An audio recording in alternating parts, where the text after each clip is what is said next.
Hello guys, আসসালামু আলাইকুম। পার্কে আসলাম। রিমসা এখন বাসায় থাকবে না, বলছে আমাকে বাইরে নিয়ে চলো। ওর প্রত্যেক দিন ঘোরাফেরা করতে হবে। ও এত ঘোরাফেরা পছন্দ। নিজে ড্রেস চুজ করেছে, মেকআপ করছে, ফ্রেশ হয়েছে, সব নিজে নিজে।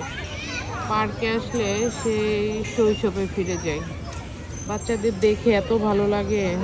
আমাদের সময় এত অপশন ছিল না খেলার। এখন বাচ্চাদের কত অপশন, দোলনা, স্লিপার।